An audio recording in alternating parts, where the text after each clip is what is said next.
Hello everyone, welcome to molecular zone. तो आज हम शुरू करने वाले हैं इनऑर्गेनिक केमिस्ट्री का एक topic that is coordination compound. Coordination compound chapter में हम ये टॉपिक्स डिस्कस करने वाले हैं। Definition of coordination complex, Werner's theory, difference between complexes in double salt, some important terms related to coordination complexes, ligands, IUPAC naming of coordination compounds, ligand field theory, valence bond theory, spectrochemical series, crystal field theory and bonding in carbonyls। तो आज के lecture में हम चार topics cover करेंगे। Definition of coordination complex, Werner's theory, difference between complex and double salt and some important terms related to coordination compound। So let's start first topic। पहला topic है हमारा व्हाट आर कोऑर्डिनेशन कंपाउंड्स या complexes. Coordination compounds को simple complexes भी कहा जाता है। ये क्या होते हैं? कोऑर्डिनेशन कंपाउंड्स या कॉम्प्लेक्स कंपाउंड्स ऐसे कंपाउंड्स होते हैं जिनमें मेटल एटम्स, जो सेंट्रल मेटल एटम है, वो ज्वाइन होते हैं या बाउंड होते हैं to a number of anions और न्यूट्रल मॉलिक्यूल्स। या तो एनायंस होंगे इनके सराउंडिंग में या न्यूट्रल मॉलिक्यूल्स होंगे। कंडीशन एक होगी कि दोनों के पास ही या तो एक्स्ट्रा इलेक्ट्रॉन्स होने चाहिए एज अ नेगेटिव चार्ज, या फिर अगर हमारे पास मॉलिक्यूल या जो एटम या ग्रुप ऑफ एटम है वो न्यूट्रल है तो उसके पास लोन पेयर ऑफ इलेक्ट्रॉन्स होने चाहिए जिन्हें वो डोनेट करने की टेंडेंसी रखता हो by sharing of electron. Electron को शेयर करके ये मेटल एटम से बाउंडेड होते हैं और इसी तरह के स्ट्रक्चर को कोऑर्डिनेशन कंपाउंड कहा जाता है। फॉर एग्जांपल यहाँ पर एक एग्जांपल शो किया गया है दैट इज CuCl NH3 तो इट मींस कि जो सेंट्रल एटम है, central atom is cobalt. Cobalt के सराउंडिंग में ये 6 एटम या ग्रुप ऑफ एटम्स कनेक्टेड हैं। जैसे कि Cl है, Cl एक एटम है। इस Cl के पास हमें पता है कि 3 लोन पेयर्स प्रेजेंट होते हैं, तो इसने क्या किया हुआ है, एक लोन पेयर को यहाँ पर डोनेट किया हुआ है। तो कोऑर्डिनेशन कॉम्प्लेक्सेस या कोऑर्डिनेशन कंपाउंड कब बनते हैं? जब इनके बीच में कोऑर्डिनेट कोवेलेंट बॉन्ड प्रेजेंट हो। कोऑर्डिनेट कोवेलेंट बॉन्ड क्या होते हैं? ये कोवेलेंट बॉन्ड का ही एक टाइप है जिसके अंदर इलेक्ट्रॉन की शेयरिंग होती है। बस कंडीशन क्या है कि अगर ए और बी दो एटम के बीच में कोऑर्डिनेट कोवेलेंट बॉन्ड बन रहा है तो यहाँ पर शेयरिंग ऑफ इलेक्ट्रॉन जो होगी, दोनों इलेक्ट्रॉन्स एक ही एटम डोनेट करेगा, दूसरा वाला एक भी इलेक्ट्रॉन नहीं डोनेट करेगा। इसको कोऑर्डिनेट कोवेलेंट बॉन्ड कहा जाता है। सिंपल कोवेलेंट बॉन्ड के अंदर क्या होता है कि अगर ए और बी में बॉन्डिंग हो रही है, कोवेलेंट बॉन्डिंग, तो एक इलेक्ट्रॉन ए लेके आएगा, एक इलेक्ट्रॉन बी लेके आएगा, तब ये आपस में सिंगल बॉन्ड बनाएंगे। तो this is simple covalent bond, this is coordinate covalent bond. तो इस तरह के जो बॉन्ड्स है, कोऑर्डिनेट कोवेलेंट बॉन्ड, अगर सेंट्रल मेटल एटम के सराउंडिंग में कई सारे नंबर ऑफ एनायंस या न्यूट्रल मॉलिक्यूल्स इस तरह से कोऑर्डिनेट कोवेलेंट बॉन्ड बनाते हैं तो इसी स्ट्रक्चर को कहा जाता है कोऑर्डिनेशन कंपाउंड। इसी तरह के कोऑर्डिनेट कोवेलेंट बॉन्ड से मिलकर कोऑर्डिनेट कोवेलेंट कंपाउंड बन जाते हैं जिनको कॉम्प्लेक्सेस कहा जाता है। कुछ जनरल एग्जाम्पल्स हैं जो हमारे एनसीईआरटी के अंदर गिवन है कि क्लोरोफिल हुआ, हीमोग्लोबिन हो गया, विटामिन B12 हो गया, ये सारे कोऑर्डिनेशन कंपाउंड्स हैं जिनके अंदर क्वेश्चन, जिसमें से क्वेश्चन पूछा जाता है कि क्लोरोफिल के अंदर कौन सा सेंट्रल एटम प्रेजेंट है। ये काफी बार क्वेश्चन पूछा गया है। या हीमोग्लोबिन के अंदर कौन सा सेंट्रल एटम प्रेजेंट है, तो हीमोग्लोबिन तो हमें पता होता है कि ये ऑक्सीजन कैरियर है, इसके अंदर आयरन प्रेजेंट है। बट कई बार क्लोरोफिल और विटामिन B12 का भी क्वेश्चन पूछा जाता है, तो ये हमें याद रखना है। ये एनसीईआरटी की ही लाइन है कि क्लोरोफिल, हीमोग्लोबिन और विटामिन B12 कोऑर्डिनेशन कंपाउंड्स हैं मैग्नीशियम, आयरन और कोबाल्ट के। क्लोरोफिल के अंदर मैग्नीशियम प्रेजेंट होता है, हीमोग्लोबिन के अंदर आयरन प्रेजेंट होता है एंड विटामिन B12 के अंदर कोबाल्ट प्रेजेंट होता है as the central metal atom. Now Werner's theory of coordination compound. अब जब कोऑर्डिनेशन कंपाउंड की डिस्कवरी होगी कि भाई इस तरह के कंपाउंड्स भी प्रेजेंट होते हैं जहां पर कोऑर्डिनेट कोवेलेंट बॉन्ड्स प्रेजेंट होते हैं और एक सेंट्रल एटम से कई सारे कोऑर्डिनेट कोवेलेंट बॉन्ड कनेक्ट हो सकते हैं, 1 2 3 4 5 6 कितने भी हो सकते हैं। बट मोस्ट कॉमनली जो कोऑर्डिनेशन कंपाउंड्स पाए जाते हैं वो या तो ऐसे कंपाउंड्स होते हैं जहां पर सेंट्रल मेटल एटम से 4 कोऑर्डिनेट कोवेलेंट बॉन्ड बने हुए हों या फिर 6 कोऑर्डिनेट कोवेलेंट बॉन्ड बने हुए हों। इनकी अबंडेंस सबसे ज्यादा है। 3 वाले भी होते हैं, 5 वाले भी हुए होते हैं, उससे ज्यादा भी होते हैं, बट जो ज्यादातर प्रेजेंट होते हैं, ज्यादा स्टेबिलिटी जिनकी होती है वो या तो 4 लिगेंड अगर उसके साथ प्रेजेंट है तो वो, या फिर 6 लिगेंड्स उसके साथ प्रेजेंट है। अब लिगेंड्स क्या होते हैं ये हम आगे पढ़ेंगे। तो उससे पहले जब कोऑर्डिनेशन कोवेलेंट बॉन्ड की डिस्कवरी हुई, वो चर्चा में आने लगे कि हाँ भाई इस तरह के भी कुछ कंपाउंड्स होते हैं, तो सेकंड थिंग जो आई वो ये आई कि इनकी स्ट्रक्चर कैसे होते हैं, इनकी ज्योमेट्री कैसे होती है। तो ज्योमेट्री और स्ट्रक्चर के ऊपर कमेंट करने वाले सबसे पहले साइंटिस्ट थे वर्नर। वर्नर ने क्या किया, वर्नर ने एक हम कह सकते हैं एक्सपेरिमेंट किया कि उसने कुछ कोबाल्ट के कंपाउंड्स ले लिए। कोबाल्ट क्लोराइड के कंपाउंड कंपाउंड विद अमोनिया, कि कोबाल्ट सेंट्रल एटम था और उसके साथ chloride as a ligand connected था और अमोनिया के कुछ मॉलिक्यूल्स थे जो एज अ लिगेंड कनेक्टेड थे। तो डिफरेंट डिफरेंट कंपाउंड्स ले लिए गए, जैसे एक कंपाउंड ये था, एक ये था, एक ये था, एक ये था, इस तरह के कंपाउंड्स लिए गए। तो जब इन कंपाउंड्स को क्या किया गया, डिसॉल्व किया गया पानी में, सपोज पानी में डिसॉल्व कर दिया इनको, और ये डिसॉल्व, कोई भी चीज पानी में डिसॉल्व होगी तो वाटर इज यूनिवर्सल सॉल्वेंट, तो वो क्या करेगा, अगर आयनिक कंपाउंड है तो उसमें वो आयंस में कन्वर्ट हो जाएंगे। तो ये जैसे ही इनको पानी में डिसॉल्व किया गया, तो पानी में डिसॉल्व करने के बाद इस वाले कंपाउंड ने 3 Cl नेगेटिव आयंस दिए, इस वाले कंपाउंड ने 2 Cl नेगेटिव आयंस दिए, इस वाले कंपाउंड ने 1 Cl नेगेटिव आयन दिया और इसने भी 1 Cl नेगेटिव आयन दिया। अब ये पता कैसे चला कि ये Cl नेगेटिव आयन दिए, क्योंकि इस कंपाउंड को किससे रिएक्ट कराया गया, a solution of silver nitrate. Silver nitrate के सॉल्यूशन में इसको रिएक्ट कराया गया, तो सिल्वर नाइट्रेट इज AgNO3। तो अगर ये कंपाउंड इसके साथ प्रेजेंट होगा तो इस कंपाउंड में जो Cl आयनाइजेबल Cl होंगे, जो आयनाइज हो सकते हैं सॉल्यूशन के अंदर, वो Cl नेगेटिव प्रेजेंट होंगे और वो Cl नेगेटिव ये Ag पॉजिटिव यहां से ले लेगा, this is Ag positive NO3 negative, और क्या बना लेगा, AgCl बना लेगा। तो जितने Cl नेगेटिव आयनाइजेबल सॉल्यूशन के अंदर प्रेजेंट होंगे उतने ही मॉलिक्यूल्स ऑफ AgCl हमें मिल जाएंगे। तो जब इस एक्सेस सिल्वर नाइट्रेट सॉल्यूशन को इस वाले कंपाउंड के अंदर मिलाया गया, AgNO3 इसके अंदर मिलाया गया एक्सेस में, तो यहां पर क्या हुआ, 3 मॉलिक्यूल्स ऑफ AgCl मिल गई। और AgCl का कैसे पता चला, because AgCl as a white PPT, तो एज अ PPT हमें मिला है, तो यहाँ पर 3 AgCl मॉलिक्यूल्स मिले, यहाँ पर 2 AgCl मॉलिक्यूल्स मिले सेम AgNO3 डालने पर, और यहाँ पर 1 AgCl मिल गया। तो इससे हमें पता चला कि यहाँ 3 Cl नेगेटिव आयंस थे जो आयनाइज हो गए थे इस कंपाउंड कोऑर्डिनेशन कंपाउंड में से, यहाँ पर 2 Cl नेगेटिव आयंस मिले हैं और यहाँ पर 1 Cl नेगेटिव आयन मिला है। तो इससे हमें क्या पता चला, इसी को डबल चेक करने के लिए यहाँ पर इलेक्ट्रोलाइट का जो कंडक्टिविटी थी, कंडक्टिविटी का भी मेजरमेंट किया गया, कि यहाँ पर जो मेजरमेंट था, जो आयंस मिल रहे हैं वो 2 तरह के हमें आयंस मिल रहे हैं। एक तरह के आयंस की कंडक्टिविटी दूसरी तरह के आयन की कंडक्टिविटी के कंपैरिजन में जो रेशो निकाला गया वो 1:3 था। तो इससे क्या पता लगा कि एक टाइप के आयन जो हमें मिले वो दूसरे टाइप के आयन के कंपैरिजन में 3 टाइम्स थे। तो वो 3 टाइम्स कौन से हैं, Cl, तो Cl 3 मिल गए। तो इसके बाद जो ये वाला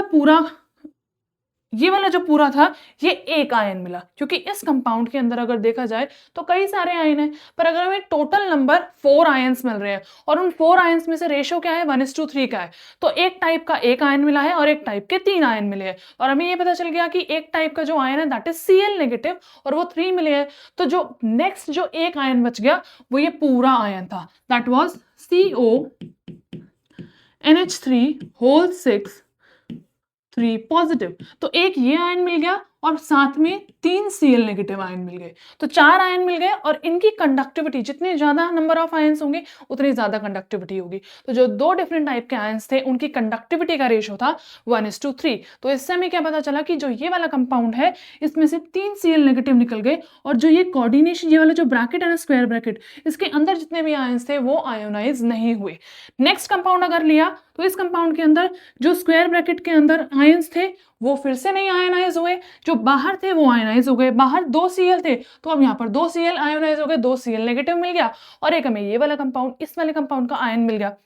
तो इलेक्ट्रोलाइट की जो कंडक्टिविटी का रेशो था दैट वाज 1:2।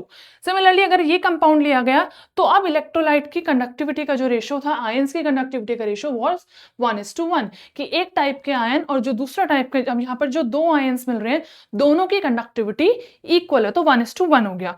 नेक्स्ट यहाँ पर भी सेम ही है कि ये 1 मिल रहा है, ये 1 मिल रहा है। बस आपको यहाँ पर एक और चीज देखनी है कि यहाँ पर तो चलो भाई 3 आयंस मिल गए, यहाँ 2 मिल गए, यहाँ 1 मिल गया, कंडक्टिविटी डिफरेंट हो गई, ठीक है, बट ये जो दोनों कंपाउंड्स हैं इन दोनों में जो कंडक्टिविटी का रेशियो है दैट वाज सेम। इन दोनों में डिफरेंस क्या है, इन दोनों में डिफरेंट है कलर। और इसमें अगर हम देखें नंबर ऑफ जो लिगेंड्स हैं वो भी सेम है। यहाँ पर नंबर ऑफ लिगेंड जो अंदर प्रेजेंट है, इस वाले स्क्वायर ब्रैकेट के अंदर प्रेजेंट है, वो लिगेंड्स होते हैं। अभी हम आगे पढ़ेंगे लिगेंड्स के बारे में। तो 4 ये हैं, 2 ये हैं, 6। यहाँ पर भी 4 ये और 2 ये 6। तो बट इनका कलर अलग अलग है। अलग कलर होने का मतलब क्या है कि इनकी ज्योमेट्री अलग होगी।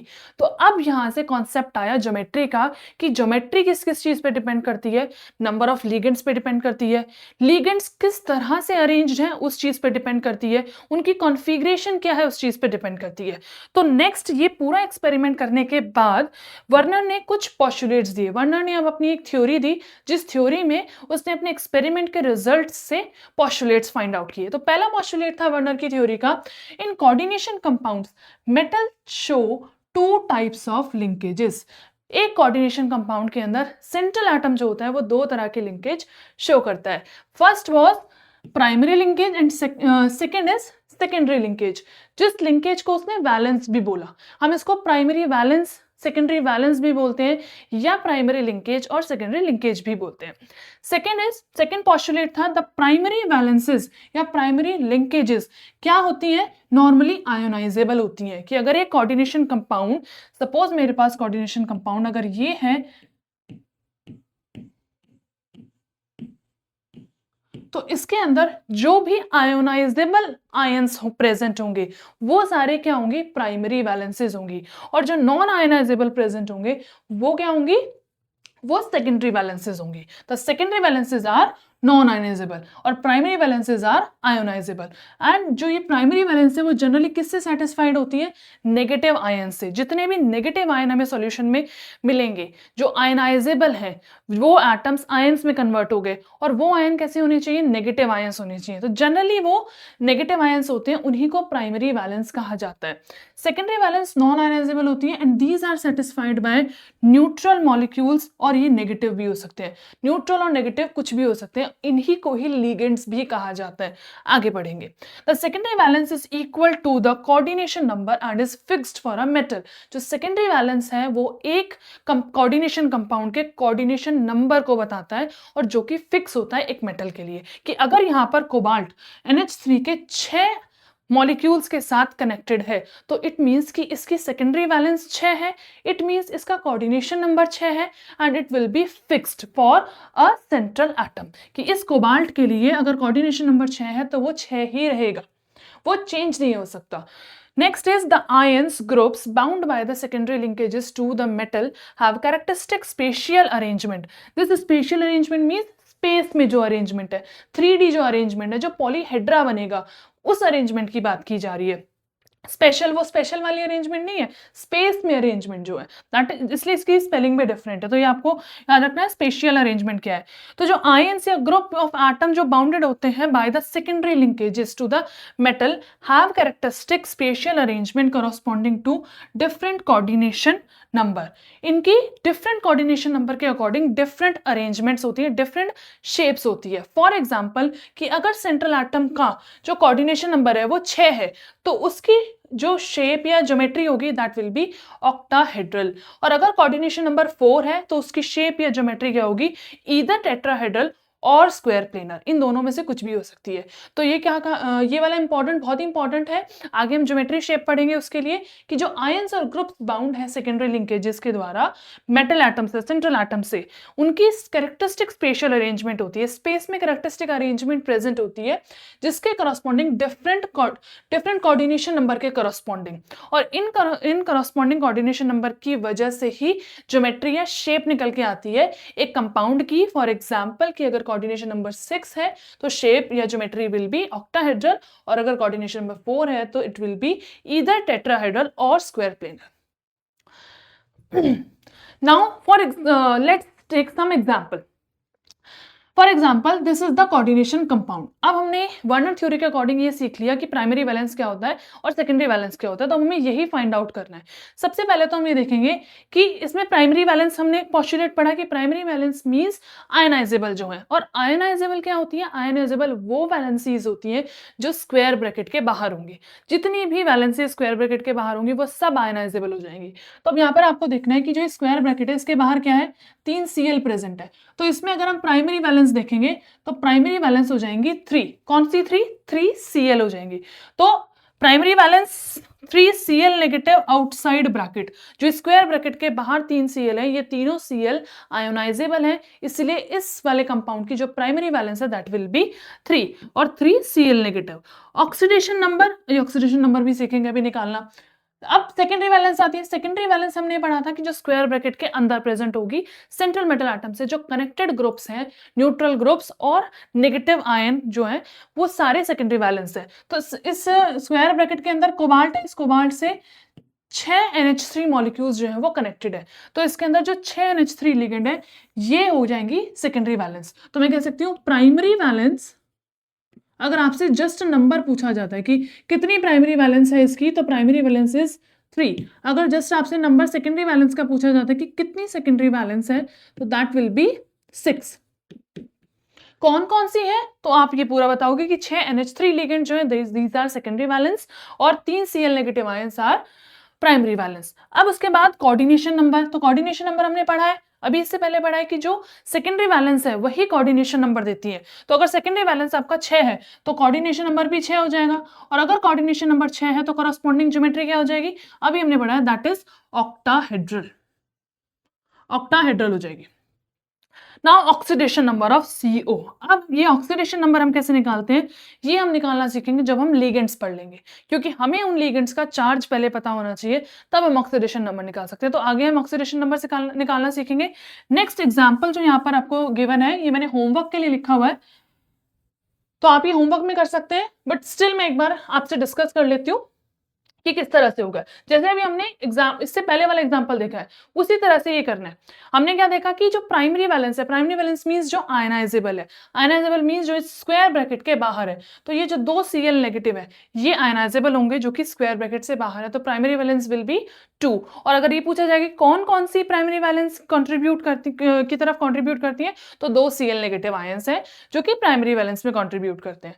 Now secondary valence 5 NH3 molecules हैं और 1 Cl है, तो यहाँ पर सेकेंडरी वैलेंस अगेन 6 हो जाएगी।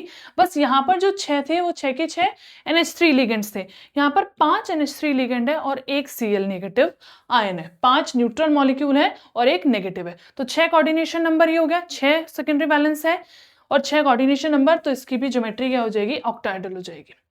Okay, let's move to next slide. That is difference between a double salt and complex. ये भी बहुत इंपॉर्टेंट है, कई बार क्वेश्चन ये CBSE में भी डायरेक्टली पूछा जाता है, KVS NVS कॉम्पिटेटिव एग्जाम्स के लिए भी बहुत इंपॉर्टेंट है कि डायरेक्टली आपको MCQ में एग्जाम्पल दे दिया जाएगा कि choose a double salt from the given options. 3-4 option दे दिए जाएंगे, उसमें से आपको डबल सॉल्ट निकालना है, या आपको बोल दिया जाएगा कि कोऑर्डिनेशन कंपाउंड चूज करो जो 4 ऑप्शन दिए गए हैं। तो डबल सॉल्ट और कोऑर्डिनेशन कंपाउंड में सिमिलैरिटी भी पता होनी चाहिए और डिफरेंस भी पता होना चाहिए। सिमिलैरिटी क्या है, सिमिलैरिटी ये है कि जो डबल सॉल्ट और कॉम्प्लेक्सेस हैं ये डिफरेंट कोऑर्डिनेशन कंपाउंड का हम कह सकते हैं मिक्सचर होते हैं, या हम ये कह सकते हैं कि जो अलग अलग कंपाउंड्स हैं उनका मिक्सचर होता है। डबल सॉल्ट का मतलब क्या है कि 2 सॉल्ट, अगर हम 2 सॉल्ट मिला देंगे तो वो डबल सॉल्ट बन गया। उसी तरह का सिमिलर स्ट्रक्चर हमें कोऑर्डिनेशन कंपाउंड का भी लगता है, बट एक्चुअली नहीं होता। जैसे कि अब आप देखो, एक ये वाला कंपाउंड है, ठीक है, और एक ये वाला कंपाउंड है, तो हमें ये दोनों ही कैसे लग रहे हैं, कॉम्प्लेक्स लग रहे हैं, दोनों ही देखने में कॉम्प्लेक्स लग रहे हैं, बट इन दोनों में से एक डबल सॉल्ट है और एक कॉम्प्लेक्स है। कॉम्प्लेक्स हम उनको बोलते हैं जो कि कोऑर्डिनेशन कॉम्प्लेक्सेस होते हैं, जिसके अंदर कोऑर्डिनेट बॉन्ड प्रेजेंट हो, कोऑर्डिनेट कोवेलेंट बॉन्ड प्रेजेंट हो। तो सिमिलैरिटी क्या हो गई, सिमिलैरिटी तो ये है कि भाई दोनों ही कॉम्प्लेक्स टाइप के स्ट्रक्चर हमें लगते हैं और दोनों ही मिक्सचर होते हैं, 2 डिफरेंट कंपाउंड्स, 2 अलग अलग कंपाउंड के मिक्सचर होते हैं। इनके अंदर भी कंपाउंड है भाई, CN अलग कंपाउंड हो गया, एक आयन है बट ये किससे बना है, HCN से मिलकर बना है। आयरन का कुछ अलग कंपाउंड था, ये मिक्स हो गए। अब यहाँ पर चार्ज है, चार्ज हटा देंगे तो यहाँ पर कुछ ना कुछ काउंटर आयन यहाँ पर प्रेजेंट होगा। तो जो कोऑर्डिनेशन कॉम्प्लेक्सेस डबल सॉल्ट्स हैं, ये 2 डिफरेंट सॉल्ट्स हैं या डिफरेंट कंपाउंड्स के कॉम्बिनेशन होते हैं, दोनों का ये सिमिलैरिटी हो गई। अब डिफरेंस क्या है, दोनों के बीच में डिफरेंस ये होता है कि जो डबल सॉल्ट्स हैं they are completely ionisable. Completely ionisable का मतलब क्या है कि अगर this is a double salt, तो इसके अंदर अगर आयरन है, सल्फेट है, NH4 पॉजिटिव आयन है, ये सारे ही हमें मिल जाएंगे ऑन डिसोसिएशन, ऑन आयोनाइजेशन। जैसे मैंने इसको पानी के अंदर डाला तो सारे के सारे आयंस आयनाइज हो जाएंगे। बट अगर मैंने इस कंपाउंड को पानी के अंदर डाल दिया तो इसमें सिर्फ वही आयंस या वही एटम आयोनाइज होंगे जो कि स्क्वायर ब्रैकेट के बाहर है, सारे इसके अंदर आयोनाइजेबल नहीं होते। ये इसका बिग डिफरेंस है। और कई बार ये डिस्क्रिप्टिव क्वेश्चन में भी आ जाता है कि write a difference between double salt and complex compound, ये कोऑर्डिनेशन कॉम्प्लेक्स। तो यहाँ पे पढ़ लेते हैं, both double salt as well as complexes are formed by the combination of two और मोर स्टेबल कंपाउंड्स। ये मैंने सिमिलैरिटी आपको शुरू में ही बताई थी कि दोनों के अंदर सिमिलैरिटी क्या है कि ये दोनों ही बनाए जाते हैं by the combination of two और मोर स्टेबल कंपाउंड, दो या उससे ज्यादा स्टेबल कंपाउंड के कॉम्बिनेशन से इनको बनाया जाता है। और दो या उससे ज्यादा स्टेबल कंपाउंड का कॉम्बिनेशन किया जाता है एक स्टोइशियोमेट्रिक रेशो में। ऐसे नहीं कि किसी भी रेशो में मिक्स कर दिया, आखिर हम कंपाउंड बना रहे तो एक फिक्स रेशो में होगा। तो एक स्टोइशियोमेट्रिक कोफिशिएंट स्टोइशियोमेट्रिक रेशो में इनको कंबाइन किया जाता है, तभी हमें डबल सॉल्ट भी मिलते हैं और तभी हमें कोऑर्डिनेशन कॉम्प्लेक्सेस भी मिलते हैं। However they differ in the fact that double salt such as carnallite, important है, कई बार एमसीक्यू में आ जाता है। कार्नलाइट का फॉर्मूला आपको फाइंड आउट करना है, 4 फॉर्मूले दे दिए जाएंगे, बहुत ही माइन्यूट सा डिफरेंस होगा उनके बीच में। तो आपको ये याद रखना है कि कार्नलाइट का फॉर्मूला क्या है, पोटाश एलम का फॉर्मूला क्या है, मोहर सॉल्ट का फॉर्मूला क्या है। ये बहुत ही कॉमन सॉल्ट है, ये सारे क्या है डबल सॉल्ट है, इनके फॉर्मूलाज याद रखने हैं। क्योंकि मोहर सॉल्ट हो गया या कार्नलाइट हो गया या पोटाश एलम हो गया, ये हम क्लास 12th में, क्लास 11th में CBSE का जो सिलेबस है उसके अकॉर्डिंग हम प्रैक्टिकल्स में भी करते हैं। इन कंपाउंड्स को बनाया जाता है, प्रिपरेशन की जाती है इन कंपाउंड्स की लैब के अंदर। तो CBSE ही कंडक्ट करा रहा है, KVS NVS का एग्जाम CBSE कंडक्ट करा रहा है, तो सिमिलर से क्वेश्चन वो उसके अंदर डालेगा। तो जितना भी 12th बोर्ड का सिलेबस है वही सिलेबस अच्छे से NCERT के अकॉर्डिंग हमें करके जाना है। तो NCERT के ही एग्जाम्पल्स हमें अच्छे से याद रखने हैं कि कार्नलाइट है, इसका फॉर्मूला क्या होता है, मोहर सॉल्ट का फॉर्मूला, पोटाश एलम का फॉर्मूला। मैंने कुछ भी डिफरेंट नहीं डाला, जितना NCERT के एग्जाम्पल्स में है वही सारे डाले। तो यही फॉर्मूलाज आपको याद रखने हैं, यही घूम फिर के आएंगे, क्योंकि CBSE बना रहा है तो CBSE के पैटर्न से ही बनाएगा पेपर। तो ये सभी क्या है, कोऑर्डिनेशन कंपाउंड ना होकर ये है डबल सॉल्ट। क्योंकि इनके अंदर डिफरेंस क्या है कि ये कंप्लीट आयोनाइज हो जाते हैं, कि ये सारे जितने भी मैंने अभी सर्कल किए हैं they dissociate into simpler ions completely when dissolved in water. जब इनको वाटर के अंदर डिसॉल्व किया जाता है तो ये कंप्लीटली आयोनाइज हो जाते हैं, ये इनका डिफरेंस है। बट अभी हमने इससे पहले पढ़ा था कि जो कोऑर्डिनेशन कॉम्प्लेक्सेस हैं, coordination complexes like this FeCN whole 6F4 negative, इसको हम क्या बोलेंगे, हेक्सासाइनोफेरेट। अभी हम आगे इनकी नेमिंग भी पढ़ेंगे क्या होती है। तो हेक्सासाइनोफेरेट जो है, या हम अगर 4 नेगेटिव की जगह इसके काउंटर आयन को लगा देते हैं, दैट इज पोटेशियम हेक्सासाइनोफेरेट, ये कंप्लीटली आयनाइज नहीं होते। इसमें सिर्फ कौन आयनाइज होगा, जो स्क्वायर ब्रैकेट से बाहर है, दैट इज पोटेशियम। तो मुझे 4 के पॉजिटिव आयंस मिलेंगे और एक साथ में मिलेगा FeCN होल 6 4 नेगेटिव, तो मेरे को सिर्फ 5 आयंस मिलेंगे। बट है किसके, इसके अंदर कितने सारे आयंस, 4 तो पोटेशियम है, एक आयरन है, 6 साइनाइड है। तो 6 7 और 4 11 आयंस मिलने चाहिए थे, बट मिले कितने, 5। तो they are not completely ionisable. यही मेजर डिफरेंस है डबल सॉल्ट और कॉम्प्लेक्स के बीच में। Next, some important terms related to coordination compound. बहुत इंपॉर्टेंट टर्म्स हैं, छोटी छोटी टर्म्स, अगर हमें मतलब नहीं पता होगा, कॉन्सेप्ट नहीं पता होगा तो हम आगे नहीं प्रोसीड कर पाएंगे। क्योंकि कई बार ये टर्म्स यूज होंगे, लिगेंड्स यूज होंगे, कोऑर्डिनेशन स्फेयर यूज होगा, कोऑर्डिनेशन पॉलीहेड्रा यूज होगा, ऑक्सीडेशन नंबर, ये ऐसी टर्म्स है जो कि कोऑर्डिनेशन कंपाउंड चैप्टर के अंदर बहुत ही इंपॉर्टेंट है। तो ये छोटी छोटी टर्म्स है जो हमें बस याद रखनी है कि होती क्या है। हमसे कोई इनकी डेफिनेशन नहीं पूछ रहा, बस हमें याद रखनी है कि अगर हमारे पास कोई भी ऐसा कंपाउंड दे दिया तो इसके अंदर हमें पता होना चाहिए कि क्या सेंट्रल एटम है, कौन सा लिगेंड है, किसको कोऑर्डिनेशन स्फेयर कहते हैं, इसकी ऑक्सीडेशन स्टेट क्या है, how can we calculate oxidation state. तो ये बेसिक सी टर्म्स है जो हमें पता होनी चाहिए। सो पहली कोऑर्डिनेशन टर्म है दैट इज कोऑर्डिनेशन एंटिटी। तो a coordination entity constitutes a central metal atom और ion bonded to a fixed number of ions और मॉलिक्यूल्स। कोऑर्डिनेशन एंटिटी के अंदर सब कुछ आ जाता है, सेंट्रल एटम भी आ जाता है और आयन भी आ जाते हैं जो कि सेंट्रल एटम से कनेक्टेड है, डिफरेंट नंबर ऑफ आयंस या डिफरेंट नंबर ऑफ मॉलिक्यूल्स। तो ये पूरी क्या है, this complete is coordination entity. ये कंप्लीट क्या है, कोऑर्डिनेशन एंटिटी है।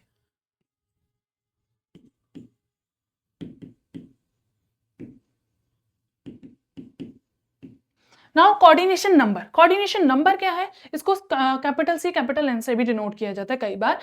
कोऑर्डिनेशन नंबर होता है किसी भी मेटल आयन का, किसी भी मेटल आयन का कोऑर्डिनेशन नंबर का मतलब है कि जो सेंट्रल मेटल आयन है, जो सेंट्रल मेटल एटम है, वो कितने नंबर ऑफ न्यूट्रल मॉलिक्यूल्स या एनायनिक मॉलिक्यूल्स, एनायंस या कैटायंस किससे कनेक्टेड है, कितने नंबर ऑफ एटम या ग्रुप ऑफ एटम से कनेक्टेड है, उसी को उसका कोऑर्डिनेशन नंबर कहा जाता है।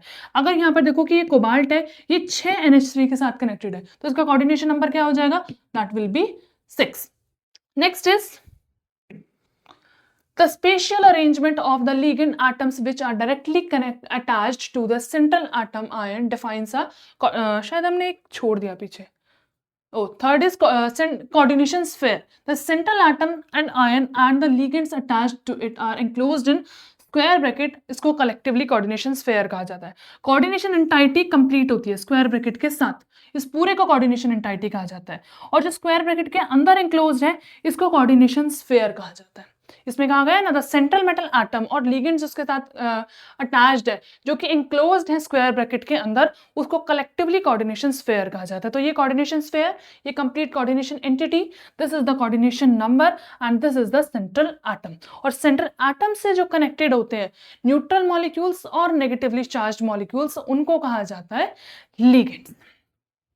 Next is coordination polyhedra. Coordination polyhedra का मतलब होता है कि जो सेंट्रल एटम है उसके सराउंडिंग में जितने भी लिगेंड्स कनेक्टेड है, उनकी स्पेशियल अरेंजमेंट क्या है, स्पेस में अरेंजमेंट क्या है। जो 3D स्ट्रक्चर हम कह सकते हैं कि वो 3D स्ट्रक्चर कैसा दिखता है, कि वो जो लिगेंड्स हैं, जो एटम्स हैं, मॉलिक्यूल्स प्रेजेंट हैं, वो आउट ऑफ द प्लेन है, इन प्लेन है, बिहाइंड द प्लेन है, क्या है, किस तरह से उनकी अरेंजमेंट है, उसी को कोऑर्डिनेशन पॉलीहेड्रा कहा जाता है। The spatial arrangement of the ligand atoms which are directly attached to central atom ion defines as the coordination polyhedra.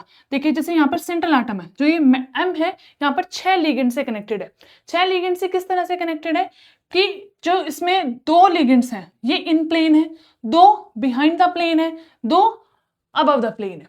तो ये क्या है, पूरी स्पेशियल अरेंजमेंट होगी कि अगर एक सेंट्रल एटम के अराउंड या सराउंडिंग में 6 लिगेंड्स प्रेजेंट हैं, तो वो 6 लिगेंड किस शेप में कनेक्टेड होंगे, क्या उनकी स्पेशियल अरेंजमेंट होगी, दैट विल बी ऑक्टाहेड्रल। तो this octahedral is the coordination polyhedra of this compound. Similarly अगर 4 लिगेंड्स कनेक्टेड हैं, तो वो टेट्राहेड्रल अरेंजमेंट में भी कनेक्टेड हो सकते हैं, वो स्क्वायर प्लेनर में भी कनेक्टेड हो सकते हैं। अगर उन लिगेंड्स के बीच में जो बॉन्ड एंगल है, अगर वो 109 डिग्री 9.5 डिग्री के आसपास है, तो ये क्या हो जाएगा कि ये टेट्राहेड्रल अरेंजमेंट में अरेंज होंगे, इसका कोऑर्डिनेशन पॉलीहेड्रा टेट्राहेड्रल हो जाएगा। अगर इनके बीच में जो बॉन्ड एंगल है वो 90 डिग्री है, तो स्क्वायर प्लेनर हो जाएगा। अगर सेंट्रल एटम के अराउंड 5 लिगेंड्स प्रेजेंट हैं, तो कोऑर्डिनेशन पॉलीहेड्रा TBP हो जाएगा, दैट इज ट्रायगोनल बाइपिरामिडल। अगर 5 है तो TBP भी हो सकता है और स्क्वायर पिरामिडल भी हो सकता है, बस बॉन्ड एंगल्स का डिफरेंट है। तो ये इस तरह के डिफरेंट डिफरेंट कोऑर्डिनेशन पॉलीहेड्रा हो सकते हैं, या हम सिंपल टर्म्स में कह सकते हैं कि इनकी शेप का मतलब होता है या ज्योमेट्री का मतलब होता है coordination polyhedra. Next is oxidation number. Oxidation number बहुत इंपॉर्टेंट है। ऑक्सीडेशन नंबर का मतलब क्या होता है कि जो सेंट्रल मेटल एटम है कोऑर्डिनेशन कॉम्प्लेक्स के अंदर, उसके ऊपर कितना चार्ज है, क्या उसके ऊपर +1 है, +2 है, 0 है, 3 है, 4 है, क्या उसके ऊपर चार्ज है, उसको ऑक्सीडेशन नंबर कहा जाता है। कि अगर हमने उसके पास से सारे लिगेंड्स को रिमूव कर दिया, तो अब उसके ऊपर कितना चार्ज बच गया। फॉर एग्जाम्पल मैं बात करूं CONH3 6, ये वाला एग्जाम्पल हमने भी अभी तक पढ़ा हुआ है, Cl3। अगर मैंने इसको सॉल्यूशन में डाल दिया तो क्या होगा कि 3 Cl नेगेटिव आयनाइज हो जाएंगे। अगर 3 Cl नेगेटिव यहाँ से बाहर निकल गए, तो इस कोऑर्डिनेशन स्फेयर के ऊपर 3 पॉजिटिव चार्ज आ जाएगा, क्योंकि एज अ होल तो इसके ऊपर कुछ भी चार्ज नहीं था। अगर जैसे मैंने इसको आयनाइज किया तो 3 Cl नेगेटिव बाहर निकल जाएंगे और इसके ऊपर 3 पॉजिटिव आ जाएगा, तो ये हो गया CONH3 6। और अब मैं आपको ये बता रही हूँ कि जो NH3 है ना, NH3 एक न्यूट्रल मॉलिक्यूल है, हमें सबको पता है NH3 न्यूट्रल मॉलिक्यूल है, इसके ऊपर कोई चार्ज नहीं होता। अगर यहाँ NH4 होता तो NH4 पॉजिटिव होता है, बट NH3 न्यूट्रल मॉलिक्यूल है, उसके ऊपर कोई चार्ज नहीं होता। तो अगर ये 6 के 6 लिगेंड मैंने हटा दिया, क्योंकि ऑक्सीडेशन नंबर क्या कहता है कि oxidation number of central atom क्या है कॉम्प्लेक्स के अंदर, तब डिफाइन होता है जब चार्ज उस सेंट्रल एटम पे कितना बचा है, जब मैंने सारे लिगेंड्स को रिमूव कर दिया। तो पहले मैंने ये बाहर वालों को हटाया, इनको आयनाइज किया। अब अगर मैं इन 6 के 6 को भी हटा दूं तो ये कोई भी चार्ज पहले कैरी कर ही नहीं रहे थे, तो जब ये छोड़ के जाएंगे तो ये सेंट्रल एटम पे कोई चार्ज छोड़ के नहीं जाएंगे। जैसे Cl नेगेटिव छोड़ के गए हैं, बट ये नहीं छोड़ के जाएंगे क्योंकि इनके पास कोई चार्ज पहले भी नहीं था। तो ये गए, तो जो ये वाला चार्ज ना तो ये लेके जाएंगे ना ये छोड़ के जाएंगे, तो ये कोबाल्ट के ऊपर आ जाएगा। तो कोबाल्ट के ऊपर जब सारे लिगेंड्स हट गए तो कितना चार्ज बच गया? +3। तो +3 will be the oxidation number of the central atom that is cobalt. तो +3 इसकी ऑक्सीडेशन स्टेट हो गई या ऑक्सीडेशन नंबर हो गया। नेक्स्ट एंड लास्ट टॉपिक जो है इस स्लाइड का या इस लेक्चर का, that is homoleptic and heteroleptic complexes. इसके साथ हमारे जो टर्म्स है, जो छोटी छोटी टर्म्स हमें पढ़नी थी, वो सारी टर्म्स डन हो जाएंगे। उसके बाद हम नेक्स्ट लिगेंड शुरू करेंगे नेक्स्ट क्लास में। तो last topic is homoleptic and heteroleptic complexes. Complexes हमने पढ़ लिया कि सेंट्रल एटम होता है, उसके सराउंड में कुछ न्यूट्रॉन मॉलिक्यूल्स या कुछ नेगेटिव आयंस प्रेजेंट होते हैं जो कि लोन पेयर या जो नेगेटिव चार्ज उनके पास एक्स्ट्रा है उसको डोनेट कर रहे होते हैं और कोऑर्डिनेट कोवलेंट बॉन्ड बना रहे होते हैं। तो अगर ये जो कनेक्टेड लिगेंड्स हैं, या मैं कह सकती हूँ कि न्यूट्रल मॉलिक्यूल या नेगेटिवली चार्ज्ड आयंस प्रेजेंट है, अगर ये एक जैसे हैं, देखो इस वाले सेंट्रल एटम के अराउंड 6 NH3 लगे हुए हैं और ये सारे क्या हैं? एक जैसे हैं, सेम है। तो होमो मीन्स सेम, तो अगर सारे ही लिगेंड सेंट्रल एटम के अराउंड में वो सेम है तो उन कॉम्प्लेक्सेस को कहा जाएगा होमोलेप्टिक कॉम्प्लेक्सेस। और अगर एक भी लिगेंड अलग है, मान लो 4 लगे हुए हैं, तो 4 में से एक अलग है, 3 एक जैसे हैं, तो भी ये होमोलेप्टिक की कैटेगरी में नहीं आएगा, तो ये किस में जाएगा? हेटेरोलेप्टिक की कैटेगरी में जाएगा। जैसे यहाँ कोबाल्ट के साइड में 4 लिगेंड्स लगे हुए हैं, 2 Cl हैं, 2 NH3 हैं, तो ये चारों एक जैसे नहीं है, तो ऐसे कॉम्प्लेक्सेस को कहा जाएगा heteroleptic complexes. So this is all about today's class. So do like, share and subscribe my channel, and let's discuss another topic in next class. Thank you.